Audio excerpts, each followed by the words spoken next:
Someone with a mental illness is called dangerous, crazy, or incompetent rather than unwell. This relates to the inevitable stigma through the society.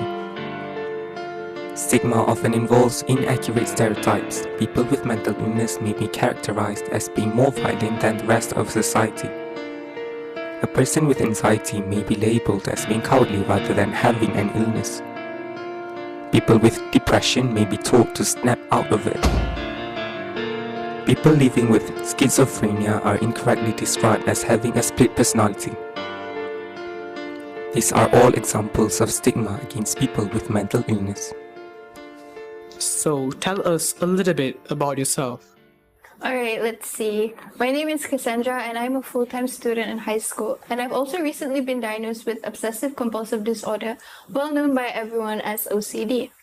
Living with OCD isn't something too terrible, but it can get really annoying sometimes. For an instance, I tend to check if the doors are locked or if I've turned off the taps or not.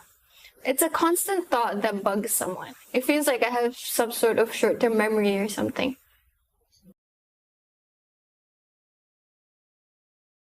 So when did all of this started, you think?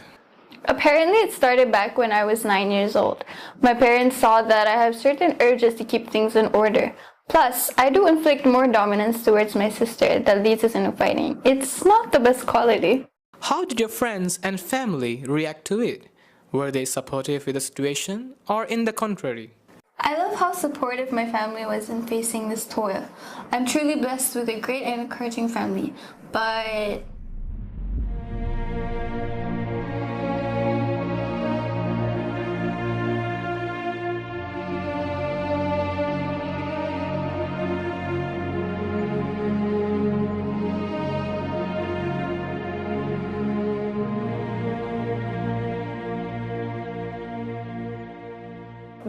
the stigma from society itself, when they knew what I have, it just rumbles my confidence.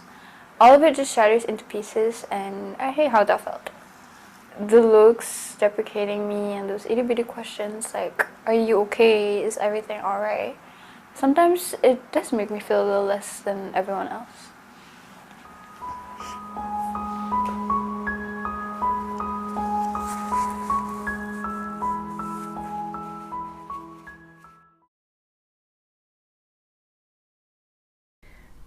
Education plays a vital role in shaping attitudes towards mental health. In schools, we find the seeds of change, nurturing understanding, empathy, and resilience among the young minds of tomorrow. Meet those brave souls who courageously confront their inner battles, seeking understanding, healing, and hope. Have you experienced moments of self-doubt or guilt related to your mental health struggles? And how have you learned to overcome those feelings?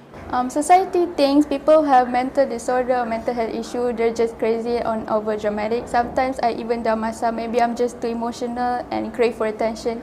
But to be honest, you don't know what's going on inside their minds and what they've been through. So by the time I learned how to face it, overcome my fears, and know that my feelings are valid and it's okay to be sad. Actually, I was suffering from some of my personal problems for like 2 or 3 months like that.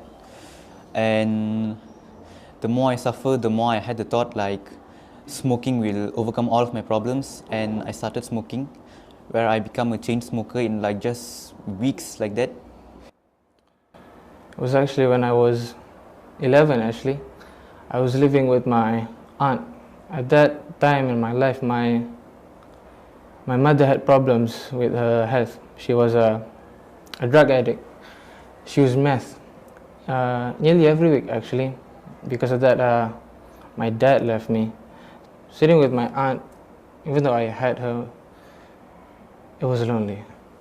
I didn't really have a mother or father figure. It was just my aunt who didn't really talk to me.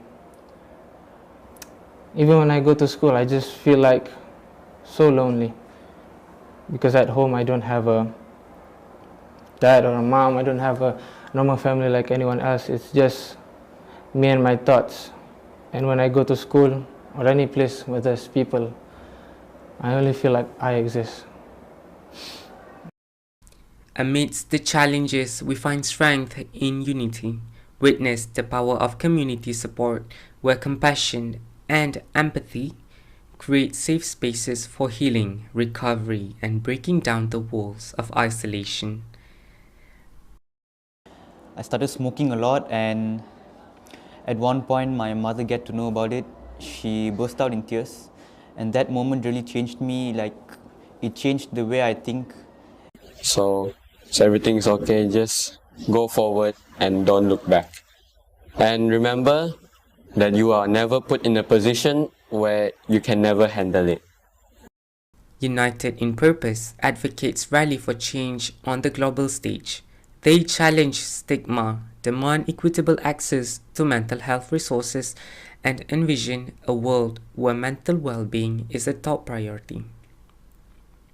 As our journey concludes, we realize that mental health is an integral part of the human experience. It does not discriminate, and it takes a collective effort to promote awareness, compassion, and understanding. Together, we can change the narrative on mental health. By definition, loneliness can only be fixed when you have someone else. And I've accepted that for so long now. No matter what.